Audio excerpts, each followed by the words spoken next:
BPL শেষ এক মাসেরও বেশি পেরিয়ে গেছে, তবে এখনও পুরো পারিশ্রমিক পায়নি চিটাগং কিংসের ক্রিকেটাররা। বারবার দলের মালিকের সাথে যোগাযোগ করেও পারিশ্রমিক আদায় করতে পারেনি পারভেজ ইমন, খালেদ আহমেদরা। খুব শিগগিরই এসব ক্রিকেটাররা বিসিবিকে আনুষ্ঠানিকভাবে অভিযোগ জানাবেন। বিপিএলের শুরু থেকেই সমালোচনা যার সঙ্গী, আসর শেষ এক মাসেরও বেশি, তবুও বিতর্ক পিছু ছাড়ছে না। শহীদ আফ্রিদিকে মেন্টর হিসেবে এনে যেমন চমক দেখিয়েছিল চিটাগং কিংস, এই পাকিস্তানি গ্রেটকে চুক্তির পুরো টাকা না দিয়ে দেশের ক্রিকেটে কলঙ্কের কালিও মেখেছে ফ্র্যাঞ্চাইজিটি। Team host Canadian model Yasha সাগারও চিটাগং কিংসের অপেশাদারিত্বের প্রতিবাদ জানিয়েছেন। খাজা নাফে, বিনুরা ফার্নান্দোরা পারিশ্রমিক না পেয়ে ক্ষোভ জানিয়েছেন। এবার দেশি ক্রিকেটাররাও সোচ্চার। এখনো কোনো এভাবে জাস্ট বলতেছে দিবে জাস্ট আমরা এখনো পাচ্ছি না। আমি শরীফুল, শামীম, শুধু সব প্লেয়াররাই আসলে, কোনো দেশি প্লেয়াররা আসলে ওইভাবে মানে যা পাইছি বিপিএল চলাকালীন পাইছি। বিপিএল এর মাঝপথে পারভেজ ইমনকে 1 টাকাও পারিশ্রমিক না দেবার খবর প্রচার করে চ্যানেল 24। সে সময় দলটির কর্ণধার সামির কাদের চৌধুরীও অভিযোগ স্বীকার করেন, যার প্রভাব পড়ে পারভেজ ইমনের পারফরমেন্সে। আসলে আমাদের ফোকাসটা থাকে হচ্ছিল অলওয়েজ পারফরমেন্সের উপর। আমাদের প্ল্যান থাকবে হচ্ছিল যে পারফরমেন্স কীভাবে করবো, আরও বিল্ড আপ করবো। মানে সো আমাদের তখন যদি চিন্তা করতে হয় যে পারিশ্রমিক নিয়ে যে পাচ্ছি না, সো এটা আসলে ফোকাসে একটু ব্যাঘাত ঘটায়। ঢাকা প্রিমিয়ার লিগ চলাকালীন পারিশ্রমিক ইস্যুতে বিসিবির দ্বারস্থ হবে চিটাগং কিংসের ক্রিকেটাররা। এখনও ওইভাবে জানানো হয়নি, বাট শুন হয়তোবা আমরা বলবো। আশরিক রুদ্র, চ্যানেল 24, ঢাকা। মুশফিক মাহমুদুল্লাহর অবসরে তরুণদের জন্য সুযোগ দেখছে BCB. Cricket operations chairman Nazmul আবেদিনের আশা, সময়ের সাথে নিজেদের মেলে ধরতে পারবেন রিশাদ হোসেন, জাকের আলীরা। নতুন টি-20 অধিনায়ক নিয়েও অপেক্ষায় রেখেছেন এই বোর্ড কর্তা। চ্যাম্পিয়ন্স ট্রফিতে ব্যর্থ বাংলাদেশ, যতটুকু প্রত্যাশা ছিল তার ছিটেফোঁটাও পূরণ করতে পারেনি নাজমুল শান্তর দল। ক্ষতবিক্ষত হৃদয় নিয়ে ওয়ানডে ফরম্যাটকে বিদায় জানিয়েছেন মুশফিকুর রহিম, আর মাহমুদুল্লাহ ছেড়েছেন আন্তর্জাতিক ক্রিকেট। একে একে 5 অভিজ্ঞের শেষ। ওদের ছাড়া টিম বাংলাদেশের পথচলা কেমন হবে? তো কিছুদিন আমরা বোধহয় নতুন কিছু খেলোয়াড়দেরকে দেখেছি যারা যারা যথেষ্ট যোগ্যতা রাখে জাতীয় দলে খেলা। কি অনেকের কথাই উঠে আসে যে ও কেন দলে নেই, ও কেন দলে নেই। সেই নিয়ে অনেক তর্ক বিতর্ক হতে দেখি।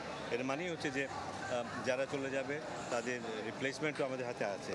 দীর্ঘদিন ধরে খেললেও অনেক ক্রিকেটারের নেই সিনিয়র তকমা। সে তালিকায় সৌম্য মোস্তাফিজদের নাম।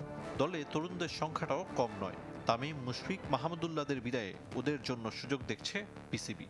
খুব ইম্পর্টেন্ট যে আমরা সময় মতো পদক্ষেপগুলো নেই, সুযোগ দেই। যারা নতুন, যারা তরুণ তাদেরকে সুযোগ দেই, তাদের মধ্যে সেই বিশ্বাসটাকে আমরা যেন এস্টাবলিশ করতে পারি যে হ্যাঁ তারা যোগ্য। টি-20 ফরম্যাটের জন্য নতুন অধিনায়কের খোঁজ করছে বিসিবি। ফেল লিটন নাকি অন্য কেউ, ধোঁয়াশায় রেখেছেন ক্রিকেট অপারেশনস চেয়ারম্যান। আমরা যদি ক্যাপ্টেন কন্টিনিউ করবেন, হয়তো নতুন ক্যাপ্টেন আসছে, সেটা আপনারা জানতে পারবেন, বোর্ড সিদ্ধান্ত নেবে। টেস্ট ক্রিকেটারদের উৎসাহিত করতে ম্যাচ ফি বাড়ানোর কথাও বলেছেন নাজমুল আবেদিন। আরিফুল ইসলাম, চ্যানেল 24, ঢাকা। জানাবো ঢাকা প্রিমিয়ার লিগের খবর। আজ শুরু হচ্ছে 5ম রাউন্ড। বিকেএসপিতে চ্যাম্পিয়ন আবাহনীর প্রতিপক্ষ ব্রাদার্স ইউনিয়ন। প্রাইম ব্যাংকের বিপক্ষে নামবে গাজী গ্রুপ ক্রিকেটার্স। শেরি বাংলা লড়বে মোহামেডান ও লেজেন্ডস অব রূপগঞ্জ। সকাল 9টায় শুরু হবে সবগুলো ম্যাচ। দেশের 1 নম্বর gas stove RFL gas stove, যা বেশি তাপেও ফাটে না আর হ্যাসেল ফ্রি অটো ইগনিশন নিশ্চিত করে ঝামেলাহীন রান্না। আরএফএল গ্যাস স্টোভ, নিরাপদ ও ঝামেলাহীন। হামজা চৌধুরীর লাল সবুজ জার্সিতে অভিষেকের অপেক্ষায় বাড়ছে বাংলাদেশ দলের সাফল্যের আকাঙ্ক্ষা। সাবেক ফুটবলাররা দেখছেন সম্ভাবনা। র্যাঙ্কিংয়ে পার্থক্য থাকলেও ভারতের বিপক্ষে এগিয়ে রাখছেন বাংলাদেশকেই।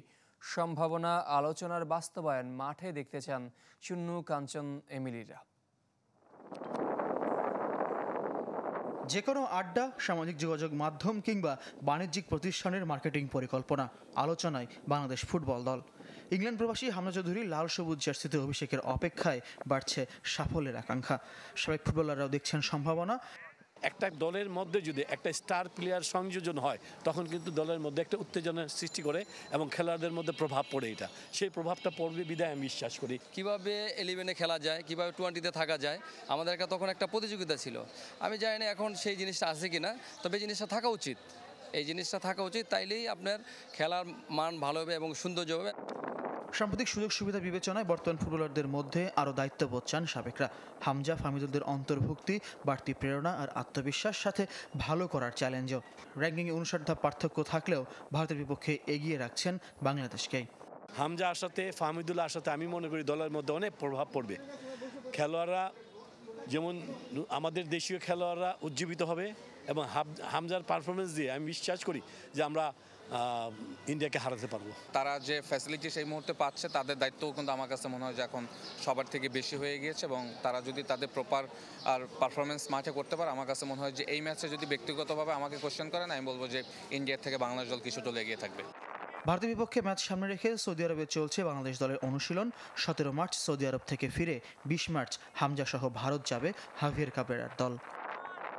ফয়জুল ইসলাম, চ্যানেল 24, ঢাকা।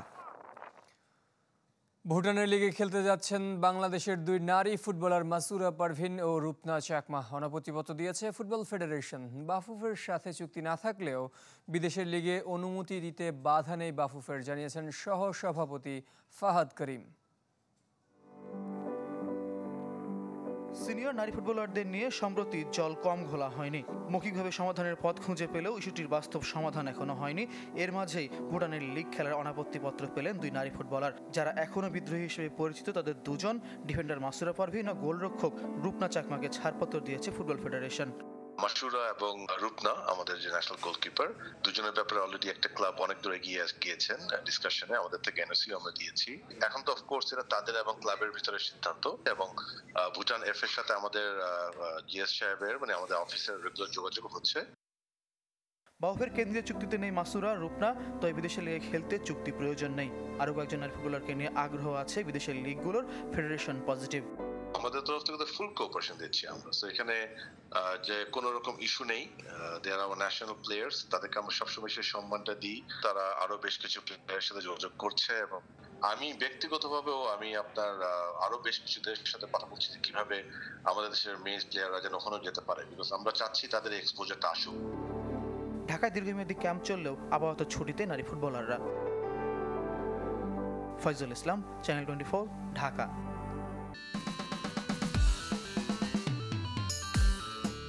আবারও ফিরে এলাম কুল স্পোর্টস 24-এ। ক্রীড়াবিদ, সংগঠক, সাংবাদিক সহ ক্রীড়াঙ্গনের ব্যক্তিদের নিয়ে অনুষ্ঠিত হয়েছে বাংলাদেশ স্পোর্টস জার্নালিস্ট অ্যাসোসিয়েশন বিএসজের ইফতার। এতে অংশ নেন বিসিবি সভাপতি ফারুক আহমেদ, প্রধান নির্বাহী নিজামুদ্দিন চৌধুরী, বাফুফের সাধারণ সম্পাদক ইমরান হোসেন তুষার, সাবেক ফুটবলার আশরাফ উদ্দিন আহমেদ চুন্নু, আব্দুল গাফফার সহ বিভিন্ন ডিসিপ্লিনের বর্তমান এবং সাবেক খেলোয়াড়, কোচ, সংগঠক ও সাংবাদিকরা। হ্যান্ডবল স্টেডিয়ামে আয়োজিত দোয়া মাহফিল শেষে মিলন মেলায় পরিণত হয় এই ইফতার আয়োজন। এই ছিল কুল স্পোর্টস 24 এখনকার আয়োজনে। খেলার সব আপডেট ও রিপোর্টগুলো দেখতে ভিজিট করুন আমাদের ফেসবুক পেজ ও ওয়েবসাইটে। সঙ্গে থাকার জন্য সবাইকে ধন্যবাদ।